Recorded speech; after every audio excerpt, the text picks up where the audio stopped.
Toute la création t'adore.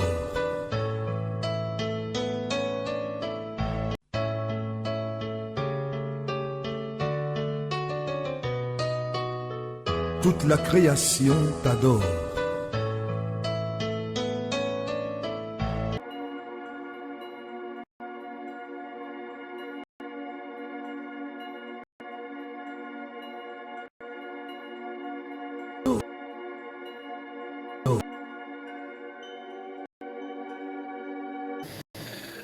On va lire deux passages et le reste, comme je vous ai donné les passages là-bas, je vais seulement commencer à parler en vous disant ce qui est écrit là-bas, d'accord? Pour qu'on sorte avec la synthèse, on synthétise là. Alors la Bible déclare, on était au chapitre 7 dans de Josué. Vous y êtes? Donc, les versets 1 disent qu'ils ont commis une infidélité. En quoi? En prenant des choses qui sont dévouées par interdit.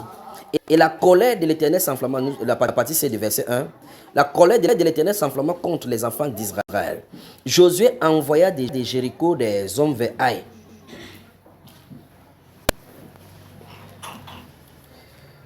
qui est près de Beth-Haven, à l'orient de Bethel. Il leur dit, montez, explorez et explorez le pays. Et ces hommes montaient et exploraient Aï. Ils revinrent auprès de Josué et lui dit, il est inutile de faire marcher tout le peuple. 2 ou 3 000 hommes suffiront à battre Aï. Ne donne pas cette fatigue à tout le peuple, car ils sont en petit nombre.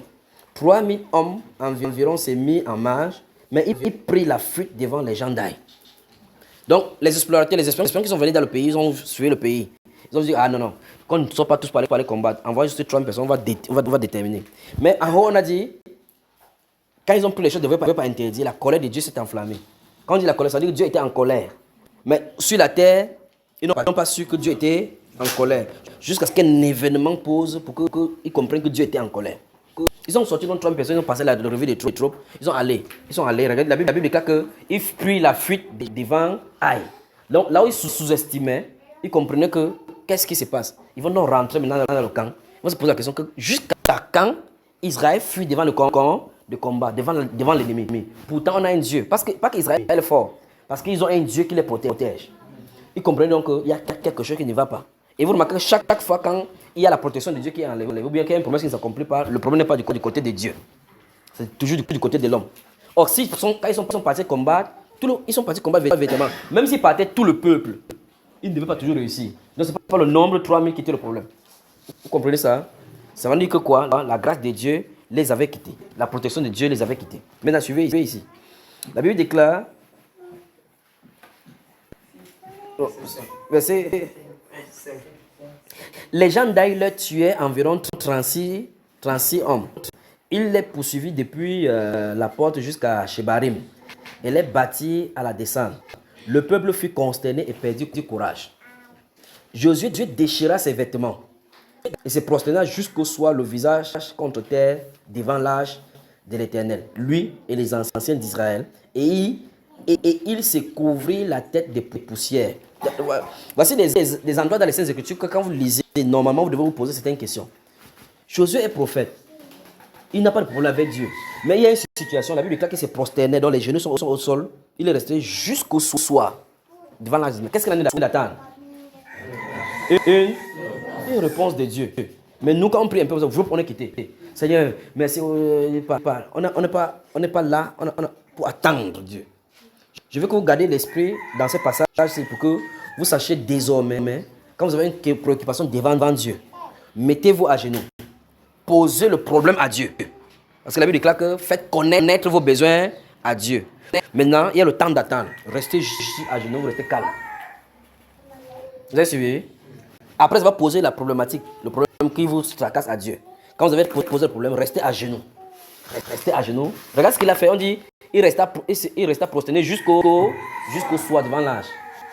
Parce que très souvent, dans nos chambres, on reste à genoux, tu te plains là. Oh Seigneur, il y a telle situation. Tu te soumets sur la pomme. Après, tu dis merci. Après, tu te lèves, tu pars. Et Dieu veut parler. Je pense que vous comprenez cela. Donc, gardons cette habitude-ci de nous prosterner devant Dieu. Vous oubliez tout ce que vous avez à faire là-bas. Vous mettez ça de côté. Vous dites, je reste devant Dieu en attente de sa réponse. Vous allez voir des choses merveilleuses. Des choses merveilleuses. Vos pensées vont nager un peu, aller sur Nadine, descendre sur celle qui tresse là. Te souvenir de ta chaussure qui est gâtée, ou de l'argent que tu vas payer, telle personne te doit. Comment tu as faim de 3 jours, tu n'as pas bien mangé. La dernière fois, le piment t'a chauffé les dents. Tout ça va venir. Ça va venir. C'est le moment là que Satan connaît. Il balance juste là. Restez juste calme. Quand ça va se calmer, même si le sommeil vous prend, c'est même le meilleur moment. Vous entrez dans la méditation. Restez juste tranquille. Un vent peut vous prendre et puis subitement, vous entrez dans la visitation du Seigneur. Faites cela, vous allez voir. C'est merveilleux. C'est pour cela que c'est au soir. Mais je veux que vous remarquez que le siècle-ci nous a parlé de l'accélération. Tout se passe avec vitesse. Il faut que je prie maintenant, Dieu répond directement. Il faut que je prie maintenant, Dieu répond directement. Or, on n'a pas le temps de patience pour écouter de lui. Quand on fait connaître le besoin à Dieu, il dit qui va là, tu veux quoi? Je veux le pain. Qu'est-ce que j'ai fait? Je viens de signaler ce que je veux. Et puis, j'ai dit, je veux le pain. Quand quelqu'un dit, arrête la folie. J'ai eu le pain. Hein? Première chose, j'ai fait quoi? J'ai cogné. N'est-ce pas, il a dit, demander. Il dit, on ouvre à celui qui... Donc, il dit, toquer, on va vous ouvrir. On finit d'ouvrir. Il faut faire quoi? Demander. Quand tu dis, Seigneur, je veux le pain. Le temps qu'il dit, c'est ce que les chrétiens de ce position font. J'ai demandé et puis j'ai fait quoi? Je suis parti. Lui dit, quand tu toques, ça ne ouvre pas, reste là, tu toques. Jusqu'à ce que tu reçois ce que tu as avant de quitter la présence. Quand vous quittez une présence de Dieu avec une réponse à la prière, une joie va toujours vous envelopper. Il y a des gens qui se mettent dans la préparation, ils sont de prier, ils sortent là-bas, dès qu'ils se lèvent, ils ne savent même pas ce qu'il a dit là-bas. C'est un grand danger. Avant d'aller dans la prière, on a un objectif. Quand on est dans la prière, c'est cet objectif-là qu'on présente. Quand vous est présenté, après on va présenter la requête, vous faites comme Habakkuk le prophète. Il dit que j'étais à mon poste. Je faisais quoi? Il voyait comment? Pour voir. Mais les gens se lisent la Bible ou quoi? Il est à son poste. Il est là statique. Il attend pour voir ce que Dieu a dit. Par rapport à quoi? Par rapport à la requête qu'il a faite, non, frère. Vous n'avez pas lu ça dans le livre d'Habakkuk chapitre 2? Vous savez seulement que c'est la prophétie accomplie un peu à temps. Alors il dit qu'il est là, il a donné une requête, il attendait pour voir ce que Dieu va dire. Donc quand tu donnes une requête, attends-toi à cela. Nous, chaque fois, les chrétiens de cette époque, c'est comme prie, on croit qu'il va répondre demain. Pourtant, Dieu veut te répondre maintenant. Donc cultivons la patience dans la prière. Cultivons la patience dans la prière. Quand vous allez aller prier, ne dites jamais qu'il m'avait prié pour 15 minutes, je reviens. Parce que ce n'est pas vous qui fixez. Le temps n'est pas à l'homme. L'homme vit dans le temps de Dieu. Et Dieu dispose l'homme dans le temps comme il veut. Vous m'avez suivi? Le temps n'est pas à l'homme. Le temps est donné à l'homme. Vous m'avez suivi? Très bien.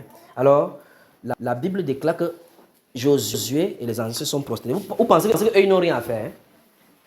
Quand ils sont prosternés là, il dit ceux qui sont prosternés ici, là pour attendre. Parce qu'il y a 36 personnes sont mortes, ils ont pris ça à cœur. Ce n'est pas normal. On va rester ici sur ce que Dieu nous dit ce qu'il en est. On a dit c'est jusqu'au soir. Là, je vous pose une question. Dieu était... Parce qu'on nous a dit que Dieu était en colère parce qu'il connaissait la chose depuis longtemps. Avant qu'il n'y ait pas de mal à l'expédition. Donc, quand il était de faire l'arrivée des troupes que 2000, 3000, 4000, 4000, 5000 pour aller faire, Dieu n'a pas parlé. Il les a laissés d'abord, jusqu'à ce que ça les corrige. Pour faire appréhender aux gens que, il y a de l'intérieur au milieu de vous. Dieu a laissé que 36 personnes meurent. Les hommes de famille.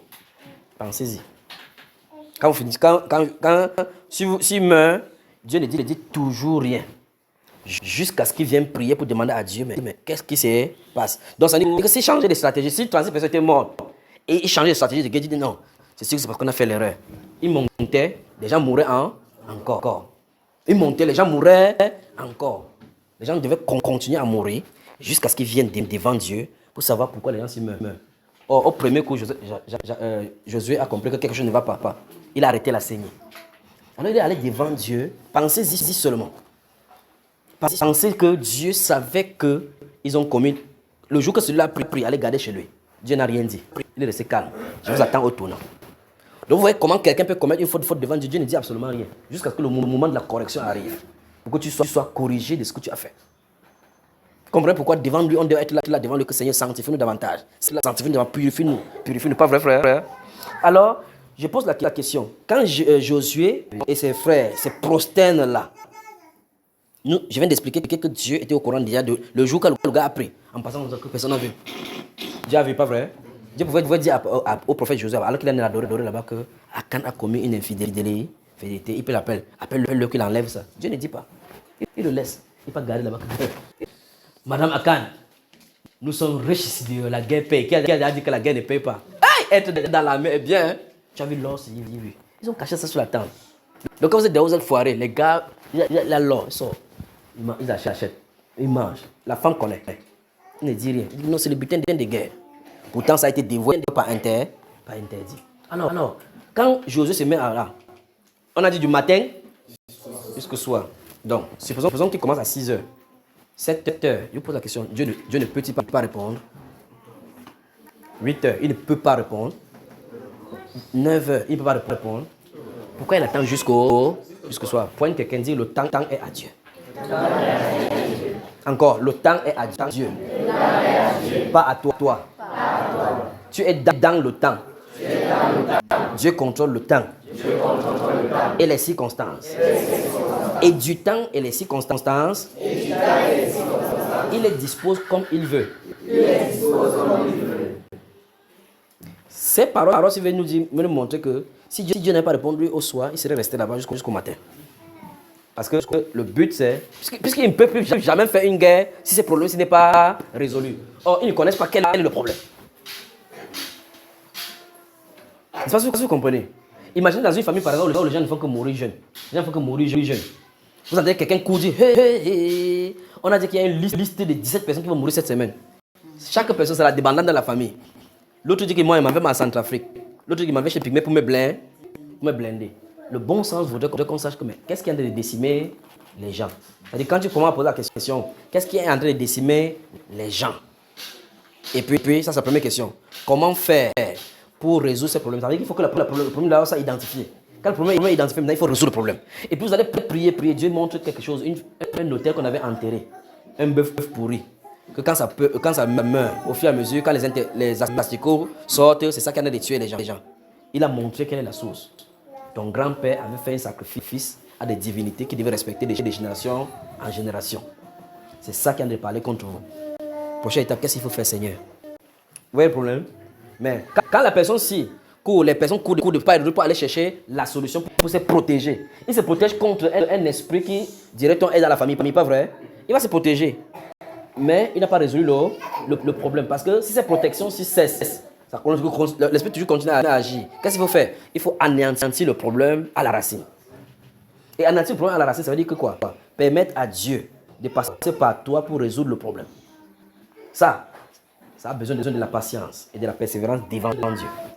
Les hommes aiment plutôt la solution, aiment la facilité, c'est-à-dire que quand il y a un problème, au serviteur de qu'est-ce qu'il faut faire pour résoudre ce problème? Il résout. Or, prendre le temps, quand Dieu utilise certaines choses dans les familles, il veut que tu utilises le temps devant lui. En voulant utiliser le temps pour pouvoir résoudre ces problèmes, il cultive ton caractère dans la prière. Au sortir de là, tu deviens une âme de prière pour pouvoir enseigner aux autres à faire des mêmes. Mais les gens aiment seulement que tu fasses ça, le problème, il dit ouf. Enfin, il continue ce truc quotidien. Mais demain, si cette personne n'est plus là, qu'est-ce que tu fais? Dieu veut enseigner les gens là de la prière. D'accord, frère? C'est nécessaire qu'on insiste sur les choses comme ça avant d'avancer. Vous avez moi? Continuons donc dans notre chose de un pays. Que Dieu vous bénisse. Verset 6 encore du chapitre 7 de Josué. Josué déchira ses vêtements et se prosterna jusqu'au soir, le visage contre terre devant l'âge de l'Éternel, lui et les anciens d'Israël. Et il s'était couvert la tête de poussière. Josué dit, ça dit, on nous dit maintenant, quand il était au sol là, c'est qu'il disait, d'accord? Josué dit, Seigneur éternel, pourquoi tu fais passer le Jourdain à ce peuple pour nous livrer entre les mains des Amoréens et nous faire périr? Oh, si nous avions su rester de l'autre côté du Jourdain. De grâce, Seigneur, que dirais-je après qu'Israël a tourné le dos devant ses ennemis? Les Cananéens et tous les habitants du pays la prendront, ils nous envelopperont et ils feront disparaître notre nom de la terre. Et que feras-tu pour ton grand nom? Amen. Remarquez, c'est la prière qu'il a fait. Que Seigneur, nous voici maintenant, on est ton peuple. Les gens vont entendre que même Aïe, le petit faible Aïe nous a battus. On est fini ici sur la terre ici. Et tu vas faire comment? Israël porte ton nom, le prince de Dieu. Qu'est-ce que tu vas faire? Voilà la prière qu'il a fait le matin jusqu'au soir. Il n'était pas là pour dire, oh Seigneur, je me souviens que j'avais les protections, que prie pour mon père aussi, prie pour mon grand-père, prie pour Caleb. Non, non, non, non. Il est là pour un objectif. Israël a été défait en bataille. Il faut que je sache de quoi il est question. Quand vous allez dans la prière, les gens de prière que vous voulez creuser pour avoir une réponse de Dieu, vous êtes là comme ça, là. Peut-être votre femme est en douleur, et quelque part, on a appelé que ta femme a des problèmes de ventre. Tu pars là-bas, tu dis, oh Seigneur, je prie aussi pour la grand-mère. Tu n'es pas là pour ça. La grand-mère va attendre. Tu es là pour un objectif. Oh Père, on dit qu'elle a mal au ventre. Je te soumets son ventre. C'est le ventre là qui est intéressant. Pas la grand-mère. On m'a même dit que la dent de la maman au village, sa bouche, ça ne veut pas sortir. Seigneur, bouge ses dents, fais sortir ça que paf. Fais ça maintenant, Seigneur. Seigneur, même le petit là, il a les rouges fesses. Rouges fesses. Vous remarquez que Satan vous oriente dans la prière. Vous sortez là-bas finalement, on dit que tu as prié pour le moment. Oui, je l'ai aussi mis dans les intentions. Quelqu'un dit les intentions. Les catholiques nous ont fini ici dehors. Que place-moi dans tes intentions de prière. Pas que tu pries, que place-moi dans tes quoi? Les intentions. Les intentions de prière. Il faut prier avec fervence. Effectivement, il faut effectivement prier avec efficacité. D'accord? Vous savez, quand vous mettez le comprimé effervescent là dans le tout, ça fait... Il faut être effervescent dans la prière. Vous priez. Quand vous priez, vous savez que vous priez. Et je vais vous montrer, je vais vous dire une révélation concernant ce style de prière dont je suis en train de parler. Si vous regardez les voitures diesel, quand vous démarrez le matin, on préchauffe. Quand vous démarrez, le moteur ne chauffe pas directement. Si vous regardez le compteur, là où ça montre la température du moteur, ça commence comme ça. Le matin, c'est à bas. Au fur et à mesure, quand ça est de chauffer, ça met au niveau de là où le chauffage maximal doit atteindre, au milieu là. Ça reste là. C'est pour que le moteur est en plein régime. Vous en avancez. Vous prenez juste un moteur, vous commencez à rouler. Ça risque d'avoir le problème. Ça ne va pas fonctionner en plein régime, d'accord? Ainsi en est des chrétiens quand ils commencent la prière. Quand vous allez dans le closet, dans votre endroit fermé pour la prière, que vous le voulez ou pas, soyez spirituel comme vous voulez. Vous commencez par la première étape. La première étape consiste à quitter la chair pour commencer à entrer dans le différent esprit de prière. Vous comprenez ce que je veux dire? Dès que vous mettez à genoux comme ça là, vous mettez à genoux, vous ne pouvez pas directement entrer. Dès que vous prosternez, vous allez commencer. Et généralement, ça commence par les actions de grâce, par les chants, selon que du Saint-Esprit vous conduise. Vous commencez, après vous faites... Mais gardez votre esprit que vous devez avoir un objectif de prière, un sujet. Quand vous êtes là, vous commencez. À un moment donné, vous ne priez plus, le Saint-Esprit prie avec votre langage. Vous comprenez ce que je dis? Le Saint-Esprit prie avec votre langage.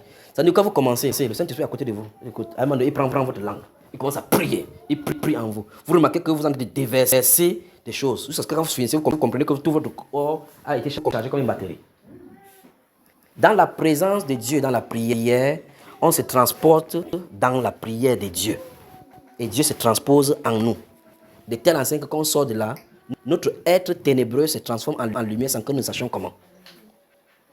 Vous comprenez? Un homme qui prie, c'est un homme qui vibre. Un homme qui prie, c'est un homme qui vibre. Il ne parle pas de ça. Je parle de l'autre. Pourquoi? Parce que cette vibration, c'est te rendre sensible aux choses spirituelles, au message de Dieu. Ton corps spirituel est aguerri à la prière et par conséquent sensible aux événements spirituels tout autour. Vous pouvez recevoir le message des gens. Vous pouvez être averti que quitte la zone. Vous pouvez avertir que telle personne est de venir. Passer du temps dans la prière. Convertissez tous les moments de distraction à la prière. Et observez. Oh, ça, vous n'avez pas besoin même de vous enfermer. N'importe où vous êtes. Vous voyez, ici. Sur le centre. Ici. Commencez là, dans votre cœur. Là. Plus de toi, moins de moi. Plus de toi, moins de moi. Plus de toi, moins de moi. Quand vous enseignez au cœur à parler ainsi, le cœur ne vit pas dans la distraction. Il ne vit pas dans les écoutes. Qu'est-ce que cela de faire? Qu'est-ce que cela veut? Vous faites juste votre travail. Vous en avez de vendre. Vous en avez fait n'importe quoi. Vous faites ça. Vous en avez de parler à Dieu. D'accord? Par conséquent, quand vous restez tranquille, vous restez tranquille comme ça. Votre cœur continue à prier. Mon cœur dit de ta part, cherche ma face. Vous avez entendu ça? Oui, je cherche ta face, ô Seigneur. Alors quand vous habituez à la prière, que vous dormiez, vous dormez comme il a dormi maintenant, comme elle a dormi, vous continuez toujours à prier. Parce que ce n'est pas celui-ci qui prie, ce n'est pas la chair qui prie, c'est celui qui est à l'intérieur qui a besoin de la prière. Celui qui est à l'intérieur est assorti de pesanteurs et de lourdeurs. Et par conséquent, quand tout ce que vous mangez, tout le condiment, le reste, la graisse là, reste sur lui. Celui qui est à l'intérieur, c'est quand la graisse est privée, c'est que lui, il est à l'aise. Et quand il est à l'aise, celui-ci se fatigue. Quand vous êtes fatigué ici, alors vous êtes fort dedans. Il faut donc former celui qui est à l'intérieur. Parce que vous soyez à même de manger ou ne pas manger, que celui-là soit en prière. D'accord? Alors votre être à l'intérieur va vibrer. Vous allez rester à côté de quelqu'un, dit qu'il y a quelque chose qui ne va pas avec toi. C'est que quelque chose ne va pas, c'est pas toi, c'est celui qui est à l'intérieur. Point quelqu'un dit prie. Prie. Sois un feu pour la prière. Voilà. Connaître et retenir quelque chose aujourd'hui. Le temps des prières, la qualité des prières, l'art des prières. Il faut se débarrasser des choses qui nous pèsent dessus pour rester dans la prière. Exercez-vous. Testez ceci. Allez dans la présence de Dieu, restez-y. Fermez le téléphone. Vous dites, je ne sors pas ici sans une réponse à ma prière. Vous sortirez avec des réponses. Vous sortirez avec des réponses. Restez juste là. Quand vous sentez le moment où vous avez cette pensée, cette suggestion de vous lever, c'est le moment où la réponse commence à se prendre dans la raison. Parce que vous allez faire 2 heures, 3 heures là-bas, 4 heures, la fatigue va avancer. À un moment donné, si vous restez, à un moment donné, vous ne sentez pas, l'étape de fatigue, vous ne sentez plus ça.